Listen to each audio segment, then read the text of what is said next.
So why does it sometimes feel like God is silent? Let's talk about it. This is Bite Size Theology.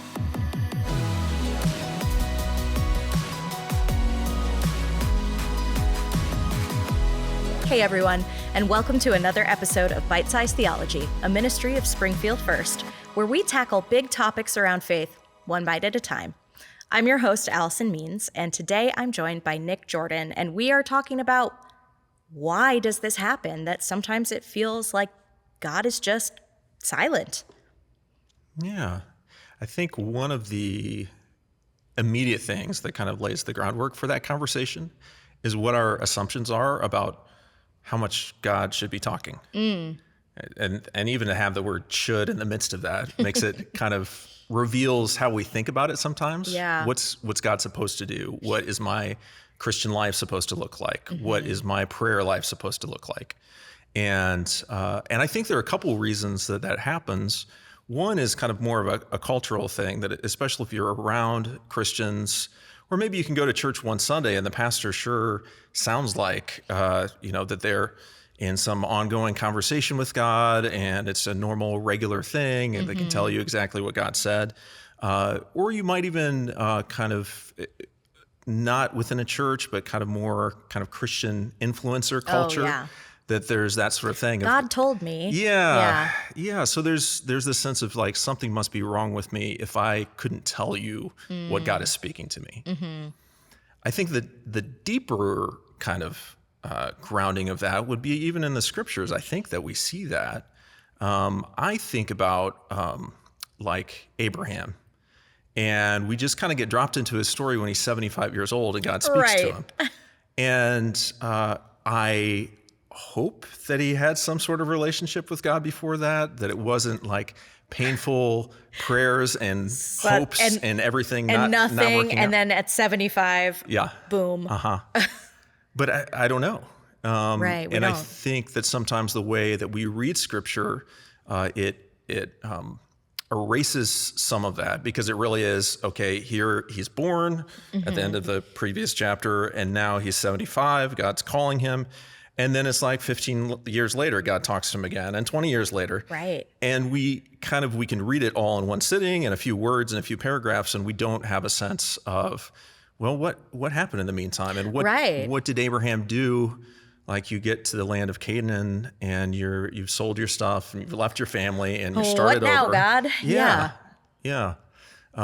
And I think that happens again and again in the scriptures, that we think of people kind of hearing from God on every page, but it's kind of very condensed. And for God to speak in very particular ways, we're not at least told that it's happening all the time.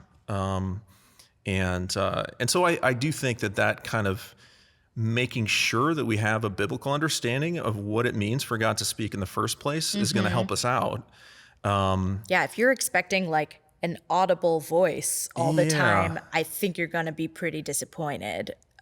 It may happen sometimes, but for the most part, like, that's not really been true in my life. Sure. Yeah. And I think even as a pastor of talking about that, I try to be sensitive to that in the sense of you can hear a pastor sometimes will say something like, I was reading it this week and God showed me, or God told me, or something like that. And sometimes that can be helpful because it's just true. Yeah. And other times it can be, if it's so regular, it can give the impression that if you don't experience it that way, then the pastor is holier than you, which is definitely knowing pastors and being a pastor is that pastor. That's just not the it's not the case. So I think about that, but I do think though that underneath all of those questions, like even if we kind of recognize, okay, this Christian influencer might not be the most helpful, and not just because they seem to see the end of the world every day in the headlines, but because they have an Instagram kind of Christian life and they show you the best of it, and you don't hear about what's going on in the real life. Right. I think that once you get past a kind of looking at the scriptures and what do they say about how God speaks, and that you still can end up in a place of like, yeah, that's that's great, but that's kind of theory. And then what do I do when I really feel like I need God to reveal God's self in some way in my life? Answer a prayer, provide an answer, provide direction, all these sorts of things. Yeah. And then I do understand why that makes us anxious and afraid and absolutely. doubt. Yeah. So- And my one sermon that I ever preached was Is that about true? You've only done one? one. Okay. Was about doubt and about Thomas and about how doubt is not the opposite of faith, Yeah. but that it's a normal thing to experience doubt, and even the people closest to Jesus were experiencing it, and that it's okay to wonder, and that should prompt us to look for more answers, Yeah. Yeah. and maybe in a different way than we were looking for them, or we naturally look for them. Sure. Yeah, I think so. I think that one helpful piece that the scriptures give us is that we have like very different kinds of people that show up in the scriptures. Some of them seem like maybe they were looking for God in certain ways. A lot of the time we don't really have a backstory of where people are coming from. It seems like Abraham was kind of living his life. It was going pretty well and comfortably. He had, wealth. He didn't have a child. That was a big deal for him. But like Moses kind of felt like he had already screwed up his whole life by the time God got involved. Like literally had murdered somebody. Yeah. I mean, it's not like small. Yeah, let's not in realign like things. a little way. Yeah. So kind of life is over long before God begins to speak, or at least in ways that he kind of responds to. And I think we keep seeing that in the, you move to the New Testament and Jesus is literally speaking like day-to-day conversations with the disciples. And it does still seem to be the case that sometimes they're just like, but what is God up to here? And are just kind of, and so I guess I was talking to a fellow pastor earlier today about, for instance, I don't know why my brain's making this connection, about shame in particular, and how I see that operating is something is wrong with me or with my faith that God isn't speaking, or that I am not clear on what God's saying. And so shame, this popularized acronym, not like a psychologist version, but should have already mastered it. Should have already mastered it. Wow. As in my spiritual life and my life with God or anybody else, I should have figured it out yet, and it has to look one particular way. If I don't relate to God like Moses did, then I'm not relating to God. If I don't relate to God like Peter did, then I'm not relating to God, or my pastor, or this friend, or my grandma that seemed like she got it and was, close to God or whatever. Yeah. Let alone this influencer that I don't know, or this book that I'm reading. Oh man. Yeah. So What's true for someone else's personal faith journey and their way that they communicate with God it's not a one size fits all kind of thing. It's much more individual than that. Yeah.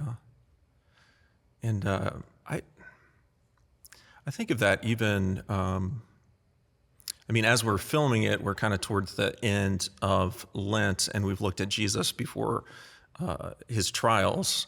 And one thing that marks his trials across the Gospels is there are times when he just does not answer. Right. And I don't think we're putting Jesus on trial when we were praying, but Jesus isn't trying to do harm to people when Jesus is silent. Like literally Jesus standing in front of you, not answering your question. Yeah. That doesn't mean that Jesus doesn't love you.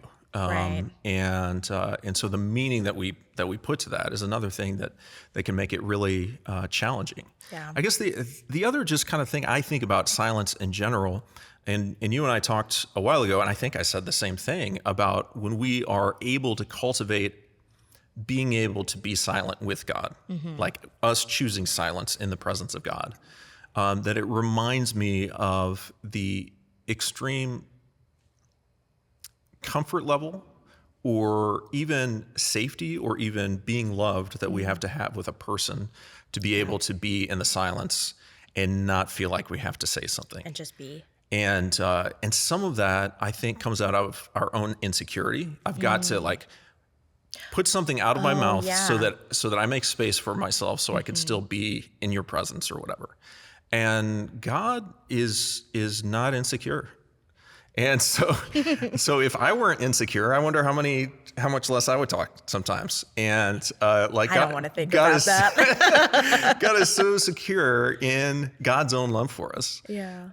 That God doesn't need to prove it in the ways that we kind of prove it. And so thinking about how love acts itself out in silence and what it means to be silent, to be held, and to think of some of those images that Scripture gives us of a weaned child being silent and still. What if God is with us?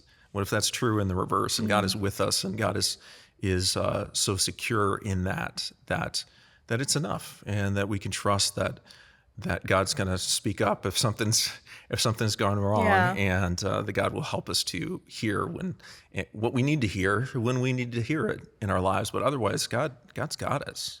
God has us. Yeah. Well, thank you so much for sharing this with me today, and thank you guys for joining us today. And we'll catch you on the next episode of Bite Size Theology. Thanks for joining us for this episode of Bite Size Theology, where we take big ideas about faith and break them down one bite at a time. We hope today's conversation has helped you grow in your understanding and sparked new insights on your journey of faith.